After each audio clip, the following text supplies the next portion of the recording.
Hello, everyone. My name is Joseph, and I'm back with another installment of the AI fluency practice tutorials that are available to guide you through working with the AI fluency practice on eSmart Class. This is a new feature, and so we want to be able to give teachers and students some helpful tips on how to use the AI fluency practice once they have access to it. Now, as with the previous two videos, where we looked at the student side of the online practice, today we'll be looking at the teacher side, but we'll still be using English Wave. Because currently AI fluency practice is available for English Wave, Hand-in-Hand Second Edition, and eFuture Discovery. But we're using English Wave because English Wave uses both the speaking dialogue practice and the reading fluency practice. Hand-in-Hand Second Edition only uses the speaking dialogue practice, and Discovery only uses the reading fluency practice. So this shows you everything, gives you the best of both worlds. But those three series all have some form of AI fluency practice in them. Now, we are starting here on the teachers page in the learning management section. This is where you'll have the most control over what your students have done. And to start, I want to show you the unit settings.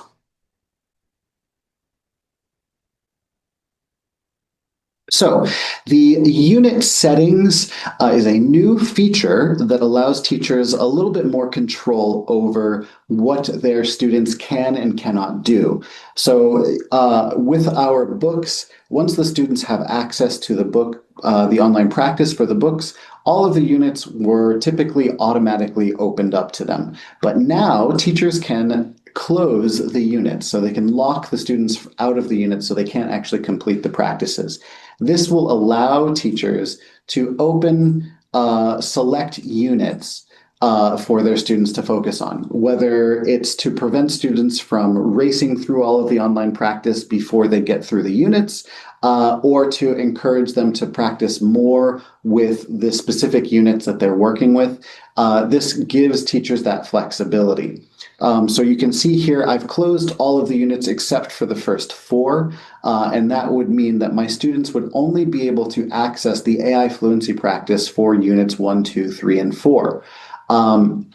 However, I can change this at any time. So as my students get finished with these first four units, we start working on unit 5 and unit 6, say, I can keep these older units open so that they can continue to do practice, or I can close them so that the students focus on the units that are most important to their current needs. So this is a very, very useful additional new feature that we've added to eSmart Class, and it's not just for the AI fluency practice, it is for all of our books and all of our online practice styles. So this is just a nice helpful tool to help teachers kind of control how the students are using the online practice. So now we can look at what the teachers see here on the learning management page. So like I said, if you lock or unlock the units, you can, but you can jump to a specific unit and check to see what they have been doing. So you can see here, if I jump to unit 3, there isn't anything going on. None of my students have done any of the work. So if I have my available units here, if I go to unit 1, I can see that, okay, Albert here, he's worked through some of the work. We have reading 1 done. He's done the speaking. I can see his reports. I can view his reports and his results for the speaking dialogue. I have the overall report here as well. But I can see he hasn't done anything for speaking unit 2. But he has done speaking 3. So I can see what my students are doing, what they're not doing, and I can get their scores as well. Same thing with the readings. I can check and see, okay, they did the reading. It tells me when they did the reading. I can check, oh, they did reading 2 to completion, but they only did the first reading they only did the paragraph practice for the first reading.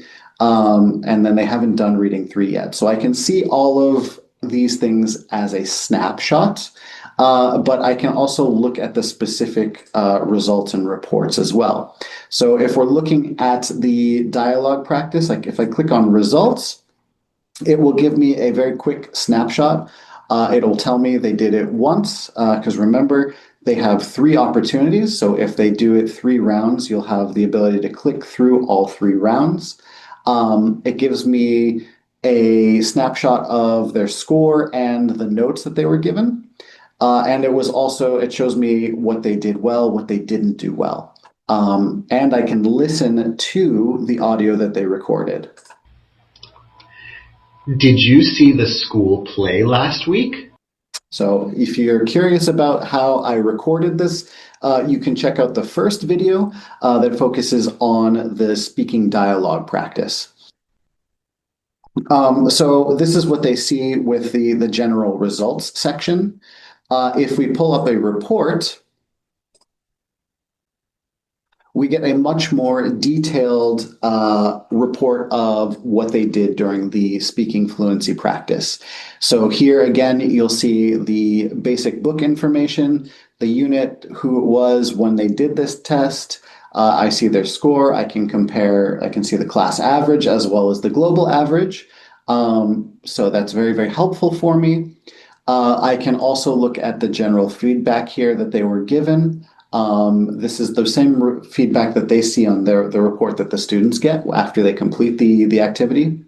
And then I also get these 3 sentences here, and this is the recommendation. Okay, these are the 3 sentences that they need the most work with. Now, if they are close to 100%, these are all going to be green, and it's just going to say, just keep practicing with these. But if as their overall score drops, there will be a couple of sentences here with a little bit of red or a little bit of yellow in them, and these are the sentences that I would target and ask my students to practice a little bit more. So I can give my students notes about what I'm seeing here.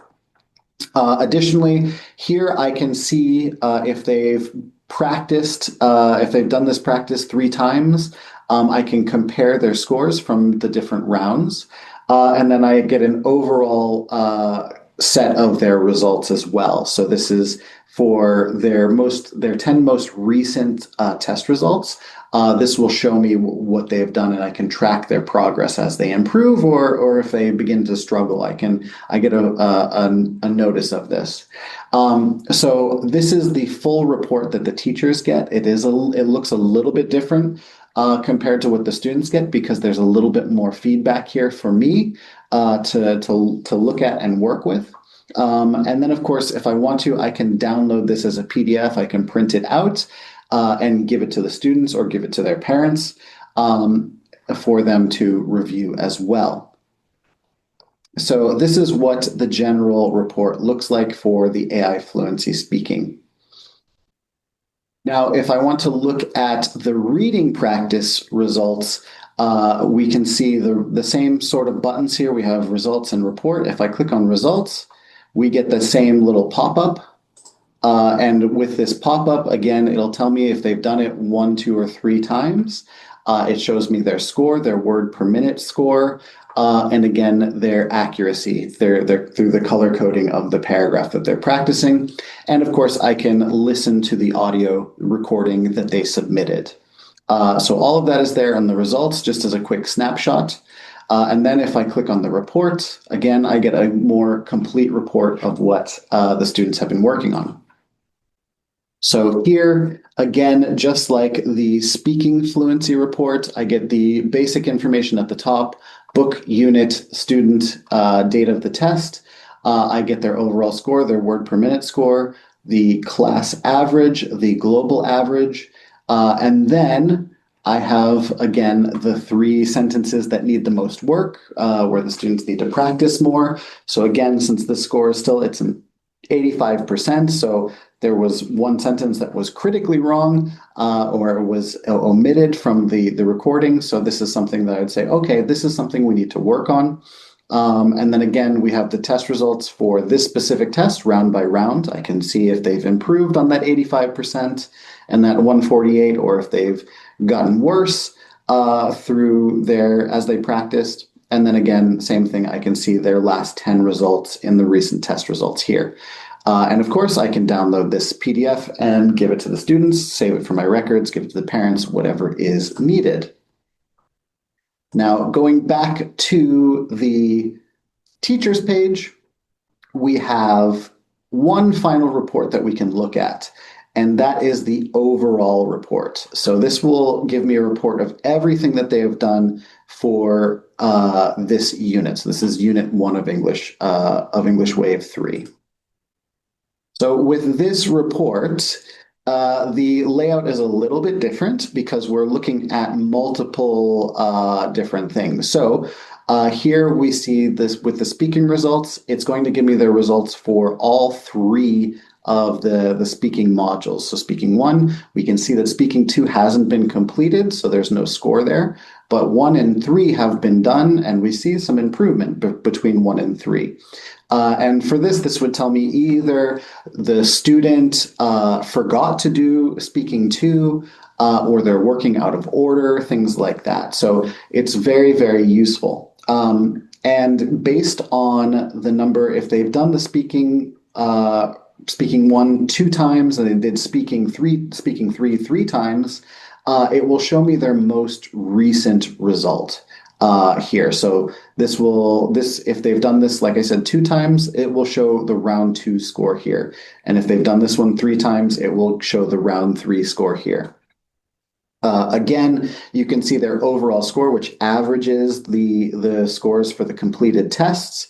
And then you see the class average versus the global average here.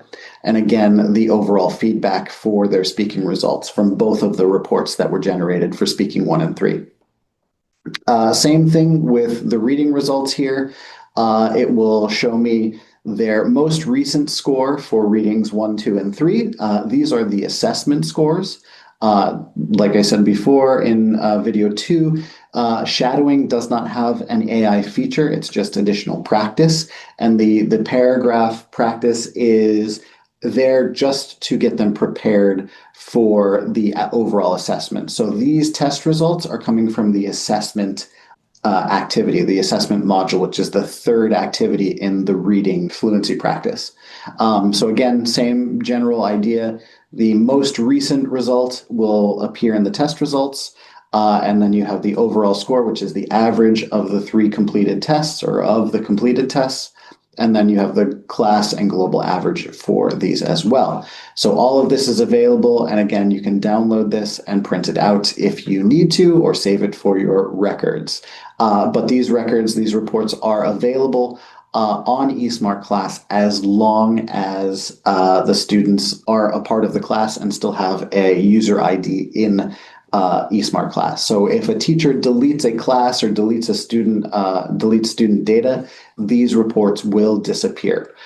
So it's very, very important that you only delete the students from your classes or delete the student accounts when absolutely necessary, because you will lose this data if their accounts are deleted. So teachers can do with the learning management. This is what they will see when their students go through the practice. Again, you'll see the view, and when you select a unit, you'll see each of your students in the class that is enrolled in this class, and you'll see what they have done. So I can see, okay, Wes has done some work, but Marcelino, Denise, and Clarence haven't done anything yet. Albert, our sample student, has done almost everything. There's still some things that he still needs to complete. So he needs to do the second speaking, and he needs to finish his reading. So with this, I can then always send messages to my students. Let me choose my class.